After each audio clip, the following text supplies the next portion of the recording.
রাসূলুল্লাহ সাল্লাল্লাহু আলাইহি ওয়াসাল্লাম বলেন, আল্লাহ সুবহানাহু তাআলা আমার উম্মতের জন্য বরকত রেখেছেন ফি বুকুরিহা, সকালে। আমার উম্মতের জন্য আল্লাহ সুবহানাহু তাআলা বরকত রেখেছেন কখন? সকালে। এই জন্য সালাফে সালেহীনের পক্ষ থেকে বর্ণিত আছে যে লা ইয়ানামুনা বা'দা সালাতিল ফজর। কোনো সালাফে সালেহীন মানে অতীতে চলে যাওয়া বড় বড় আলেম ওলামাগণ, তারা কখনোই ফজরের সালাতের পর ঘুমাতেন না। যদি কখনো লম্বা সফর বা রাত জাগার মতো কোনো কাজ করতেন, তাহলে ফজরের সালাতের পর ইয়ান্তাজিরুনা ইলা তুলুইশ শামস, ফজরের সালাতের পর অপেক্ষা করতেন সূর্য ওঠা পর্যন্ত। সূর্য উঠলে ঘুমিয়ে যেতেন। মানে কারো যদি বিশ্রামের দরকার হয় সকালে, তাহলে সে ফজরের পর কি উঠা পর্যন্ত অপেক্ষা করবে? সূর্য ওঠা পর্যন্ত অপেক্ষা।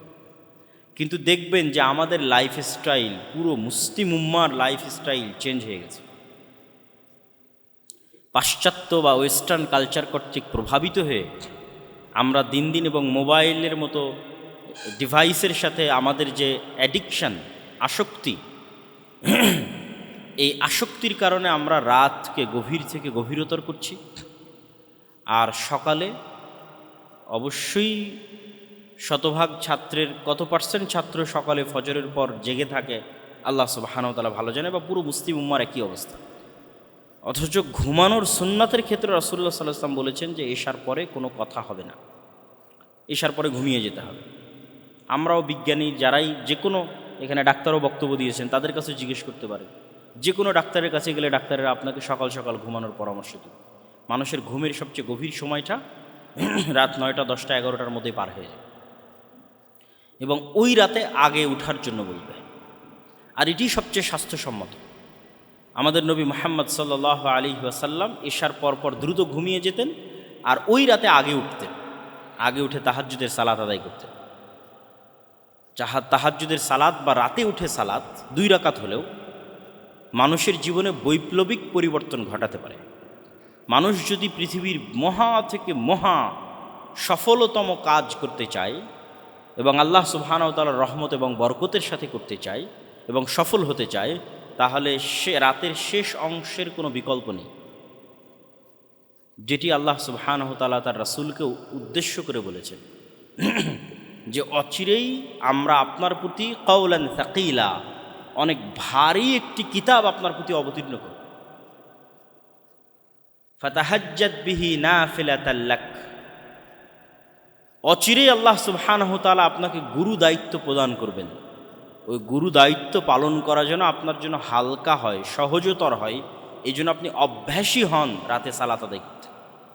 অল্প থেকে অল্প পরিমাণ আপনি রাতে সালাত আদায় করতে অভ্যাসী হন, যাতে আল্লাহ আপনার প্রতি যে বিশাল কিতাব অবতীর্ণ করছে সেটি বহন করা, এটি মানুষের মাঝে প্রচার করা এবং রিসালাতের এই গুরু দায়িত্ব পালন করা আপনার জন্য যাতে সহজ হয়।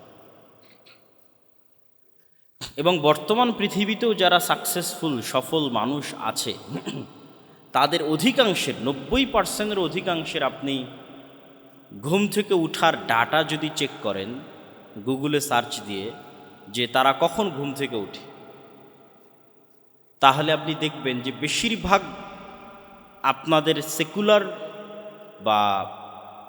সেকুলার দৃষ্টিভঙ্গি অনুযায়ী যাদেরকে আমরা সাকসেসফুল মনে করছি, ইসলামিক পয়েন্ট অফ ভিউ থেকে নয়, সেকুলার পয়েন্ট অফ ভিউ থেকে যাদেরকে সাকসেসফুল মনে করছি দুনিয়াবী জীবনে, তারাও তাদের রুটিনে সকালে উঠাকে গুরুত্ব দেয়।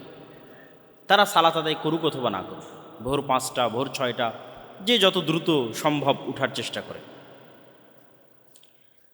আর অস্ট্রেলিয়াতে এটা সম্পূর্ণ জাতিগত কালচার, যে অস্ট্রেলিয়ানরা জাতিগতভাবে দ্রুত ঘুমাতে যায়, জাতিগতভাবে দ্রুত সকালে উঠে। আপনি যে কোনো অস্ট্রেলিয়ার প্রবাসীকে আমার এই কথা কল দিয়ে, ফোন দিয়ে জিজ্ঞেস করে যাচাই করতে পারে যে অস্ট্রেলিয়ানরা জাতিগতভাবে দ্রুত ঘুমাবে, 10টা 11টার মধ্যে ঘুমিয়ে যাবে, আর সকাল 4টা 5টা 6টার মধ্যে উঠবে। সম্মানিত উপস্থিতি, তো আমাদের প্রোডাক্টিভিটি, আমাদের ইয়াং জেনারেশনের প্রোডাক্টিভিটি নষ্ট হচ্ছে কেন? সময়কে সঠিকভাবে কাজে লাগাতে না পারার কারণে। আর এই প্রোডাক্টিভিটি নষ্ট হওয়ার ফলে, যেমন রাসূলুল্লাহ সাল্লাল্লাহু আলাইহি ওয়াসাল্লামের যে হাদিসগুলো ফজরের সালাত কেন্দ্রিক যে হাদিসগুলো আছে সেই হাদিসগুলো যদি পড়েন তাহলে আপনি প্রোডাক্টিভিটির একটা কিছু হলেও আলামত সেই হাদিসগুলোতে পাবেন। যে ব্যক্তি ফজরে উঠলো না, ঘুমিয়ে থাকলো, বেশি দেরি করে উঠলো, তার সকাল হবে শয়তানের সাথে, এবং তার সকাল হবে শরীরে একটা ম্যাজ বা দুর্বল ভাব, আপনাদের আঞ্চলিক ভাষায় কি বলে, যে শরীরটা কোনো কাজের জন্য তখন অতটা প্রোডাক্টিভ থাকবে না, মন মানসিকতা কোনো কাজের জন্য প্রস্তুত থাকবে না, বরং সারাদিন একটা অলসতা কাজ করবে শরীরের মধ্যে, সারাদিন একটা ঘুম ঘুম ভাব কাজ করবে শরীরের মধ্যে, ফলত অটোমেটিক আপনার প্রোডাক্টিভিটি ডাউন হয়ে যাবে। কিন্তু আপনি যদি ফজরে উঠেন, অজু করেন, সালাত আদায় করেন, একটু ব্যায়াম করেন, এক্সারসাইজ করেন, একটু কোরআন তেলাওয়াত করেন, তাহলে আপনি পৃথিবীর যে পেশাতেই থাকেন, যে পেশায় থাকেন, as a student, as a teacher, businessman, যে কোনো পেশা, সেই পেশায় আপনি অবশ্যই অন্য আর 10 জন যারা আপনার প্রতিযোগী আছে তাদের চাইতে আপনি এগিয়ে থাকবেন, শতভাগ এগিয়ে থাকবেন।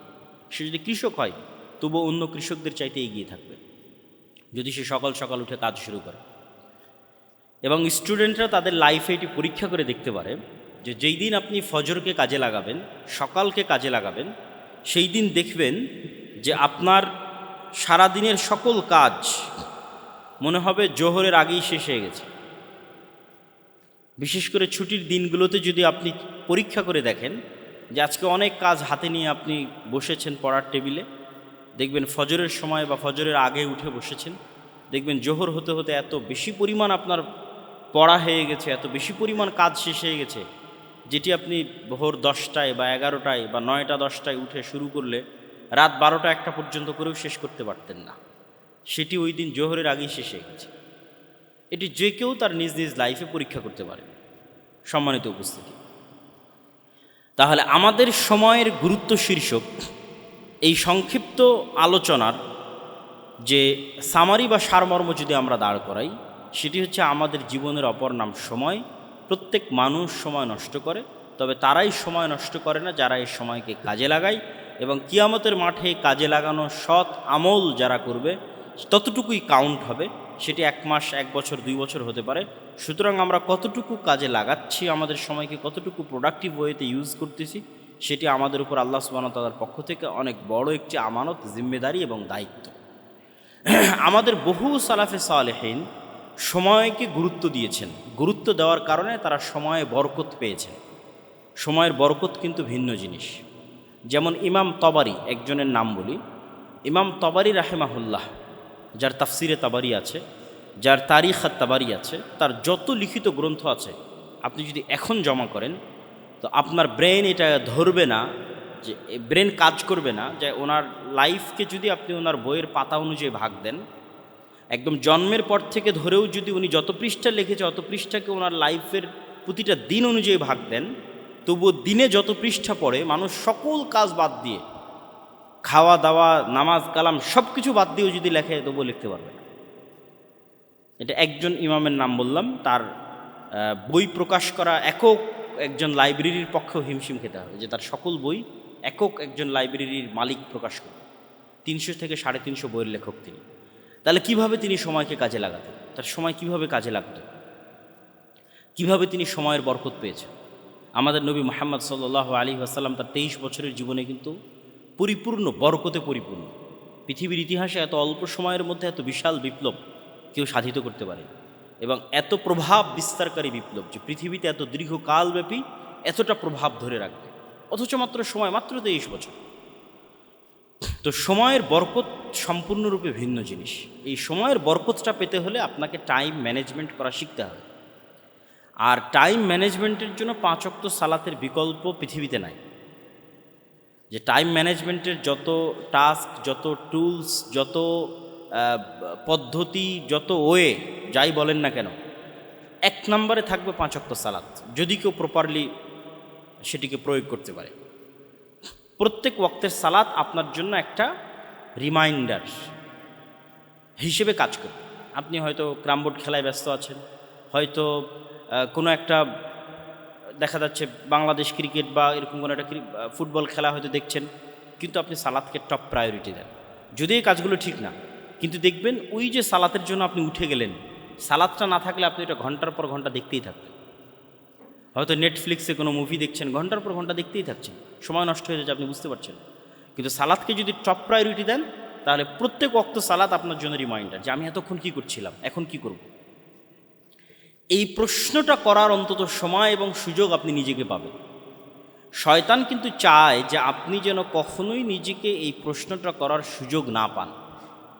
এটি শয়তানের চাওয়া, যে আপনি কি করছেন, কি করবেন, এই প্রশ্নটা নিজেকে করার সুযোগ যেন আপনি না পান। এই জন্য শয়তান সারা পৃথিবীকে চাকচিক্য দিয়ে সাজিয়ে রেখেছে। অমাল হায়াতুদ দুনিয়া ইল্লা মাতাউল গুরুর। আর সেই চাকচিক্য, এন্টারটেইনমেন্ট, বিনোদনের রাস্তা এখন পৃথিবীতে আরও বেশি হয়ে গেছে। ফলত কোরআনের এই আয়াত যে দুনিয়া একটি ধোঁকার বস্তু মাত্র, আর এই ধোঁকা শয়তান আমাদেরকে দেয়, এটি এখন আরও বেশি প্রযোজ্য।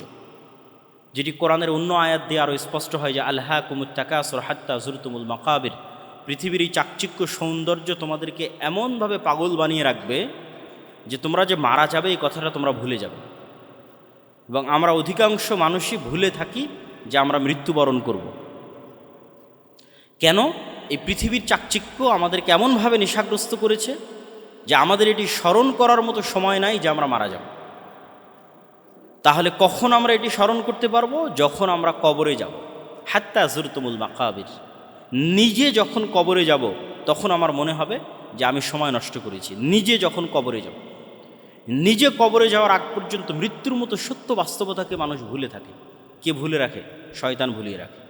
ফলত তাদের জন্য এবং আমাদের জন্য সময় নষ্ট করা অনেক সহজ হয়ে যায়। সম্মানিত উপস্থিতি, আজকে পুরো মুসলিম উম্মাহ যে সমস্ত কাজে সবচেয়ে বেশি সময় নষ্ট করছে, যে সময় নষ্টগুলো করার কারণে তারা সামনের দিকে এগিয়ে যেতে পারছে না, তাদের প্রোডাক্টিভিটি বাড়াতে পারছে না, তার মধ্যে দু একটা বিষয় উল্লেখ না করলেই নয়। যেমন মুসলিম উম্মাহ প্রোডাক্টিভিটির চাইতে পরস্পরের প্রতি হিংসা বিদ্বেষ এবং পরস্পরের প্রতি যে ছোট মন মানসিকতার পরিচয়, এটির পিছনে অনেক সময় নষ্ট করে। ব্যাকবাইটিং, গিবত, আড্ডা, আলোচনা, গালিগালাজ, বিশেষ করে গণতান্ত্রিক রাজনীতির কারণে মুসলিম উম্মার মধ্যে এই স্বভাবটি ব্যাপকভাবে ভাইরাসের মতো ছড়িয়ে পড়েছে এবং এটিতেই আমরা সবচেয়ে বেশি সময় নষ্ট করি। আমরা এক জায়গায় একত্রিত হলে আমাদের মধ্যে কখনোই প্রোডাক্টিভ কোনো বিষয় নিয়ে আলোচনা হয় না, জ্ঞান কেন্দ্রিক কোনো বিষয় নিয়ে আলোচনা হয় না। শুধু সেকুলার নয়, যারা মুসলিম প্র্যাকটিসিং তাদের মধ্যেও যখন তারা একত্রিত হয় তখন তারা কোরআনের একটা আয়াত নিয়ে আলোচনা করবে, হাদিসের একটা অনুবাদ নিয়ে আলোচনা করবে, তাফসির নিয়ে আলোচনা করবে না। আজকে কি বলল, কার বিরুদ্ধে কে কোথায় কি লিখলো, বাস এগুলো নিয়ে আলোচনা এবং এগুলোর পিছনে সময় নষ্ট। ফলত প্রকৃত কাজে সে কখনোই মনোযোগ দিতে পারে না, জাতি গঠনমূলক কাজে সে কখনোই কোনো ভূমিকা রাখতে পারে না। এবং মুসলিমদের পিছিয়ে থাকার অন্যতম একটি বড় কারণ হচ্ছে এই অন্তর্দ্বন্দ্ব, অন্তর্কলহ, পারস্পরিক হিংসা এবং বিদ্বেষ। এটি থেকে আমাদের বেরিয়ে আসতে হবে এবং আমাদের মাথায় রাখতে হবে আমি যে কাজটা করছি এই কাজটা আমার কি উপকারী দিবে, আমার দেশ ও জাতির কি উপকারী দিবে, আমার উম্মাহ মুসলিম উম্মার কি উপকারী দিবে, দিন শেষে কি ভ্যালু অ্যাড করবে, আমার নিজস্ব পার্সোনাল ক্যারিয়ারে কি ভ্যালু অ্যাড করবে, অথবা আমার দেশ জাতি, আমার ইউনিভার্সিটি, আমার প্রতিষ্ঠান, আমার মুসলিম জাতির ক্যারিয়ারে কি ভ্যালু অ্যাড করবে আমার এই কাজটা। তখন আপনি বুঝতে পারবেন আপনি অনর্থক সময় নষ্ট করছেন না, আসলেই প্রকৃত কোনো কাজ করতেছে। আর মুসলিম উম্মাহ সবচেয়ে বেশি যেই বিষয়টিকে কম গুরুত্ব দিয়ে থাকে আর যেটিকে বেশি গুরুত্ব দেওয়া উচিত সেটি হচ্ছে জ্ঞানার্জন, পড়া, অধ্যয়ন। আমি ইউকেতে প্রায় 1 বছর ছিলাম। সেখানে যখনই যে কোনো দিন যে কোনো বাস, ট্রেন, পার্ক, যেখানেই যাই না কেন, সেখানে কাউকে না কাউকে আপনি দেখবেন বই হাতে আছে এবং বই পড়তেছে। জাতিগত অভ্যাস বই পড়া, এবং তাদের দেখে আমি নিজে অনুপ্রাণিত হতাম যে আমাকেও পড়া উচিত। সফরে বের হয়েছি তো কি হয়েছে, আমার হাতেও একটা বই থাকা উচিত। এবং অনেক বই আমি ওই ইউকেতে থাকা অবস্থায় গাড়িতে, ট্রেনে, বিমানে পড়তে পড়তে শেষ করেছি। কিন্তু বাংলাদেশে আসার পর বাংলাদেশে এখন পর্যন্ত কোথাও চোখে পড়েনি যে আরেকটা মানুষ বই পড়তেছে। ফলত আমার মধ্যে থেকেও স্বভাবটা হারিয়ে গেছে, চলে গেছে। তাহলে মুসলিমরা কি পরিমাণ ওই ধরনের ফাউল কাজে সময় নষ্ট করে, যেই কাজের আসলে দিন শেষে কোনো উপকার নাই। জ্ঞান অর্জন তো প্রকৃত ইনভেস্টমেন্ট। আপনি বইয়ের একটা পৃষ্ঠা পড়ছেন, এটা আপনার পিছনে ইনভেস্টমেন্ট, প্রকৃত ইনভেস্টমেন্ট। কেউ বই পড়া ছাড়া জীবনে বড় হতে পারেনি, হওয়া সম্ভব নয়। যেটি আমাদের অতীতের এক বক্তা বলে গেলেন যে আমাদের কোরআন শুরুই হয়েছে ইকরা, পড়ো, পড়া দিয়ে শুরু হয়েছে। এবং মুসলিমরা একসময় জ্ঞান বিজ্ঞানের শীর্ষস্থানে ছিল। অক্সফোর্ড বিশ্ববিদ্যালয় প্রতিষ্ঠা হওয়ার 500 বছর পূর্বেও স্পেনের কর্ডোভায় মুসলমানদের বিশ্ববিদ্যালয় ছিল, গবেষণাগার ছিল, জ্ঞান বিজ্ঞানের চর্চা ছিল। যারা স্পেনে যাওয়া, যাদের পক্ষে সম্ভব হবে, তারা গিয়ে দেখে আসতে পারে। মুসলমানদের সেই ইতিহাস এবং ঐতিহ্যের চিহ্ন এবং আলামত এখনও থেকে গেছে।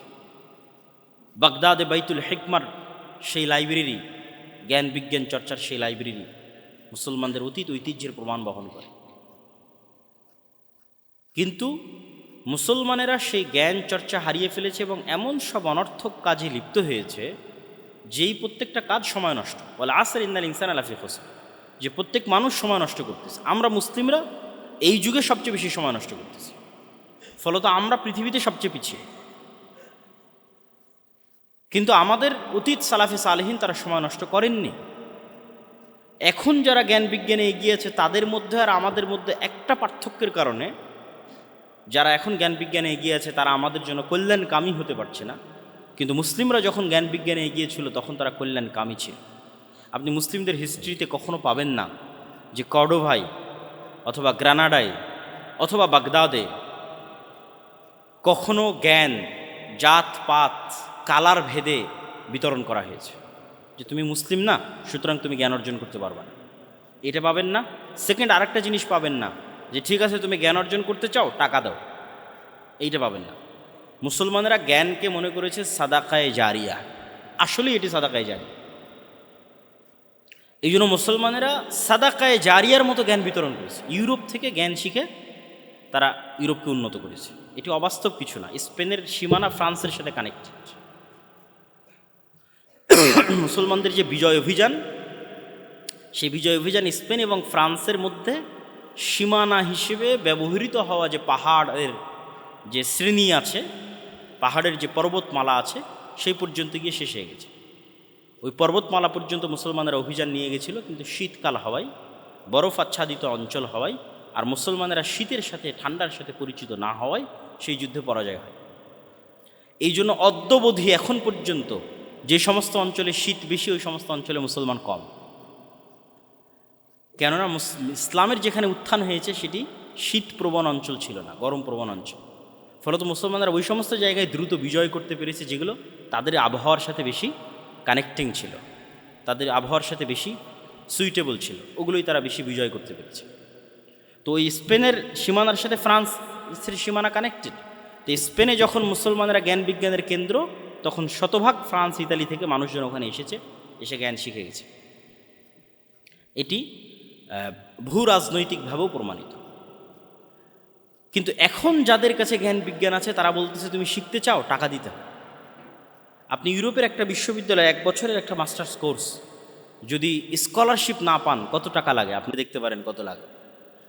বাংলাদেশের ইউনিভার্সিটির র্যাঙ্কিং অনুযায়ী 30, 32, 40, 45, 50 লক্ষ পর্যন্ত লাগতে পারে অনলি 1 বছর।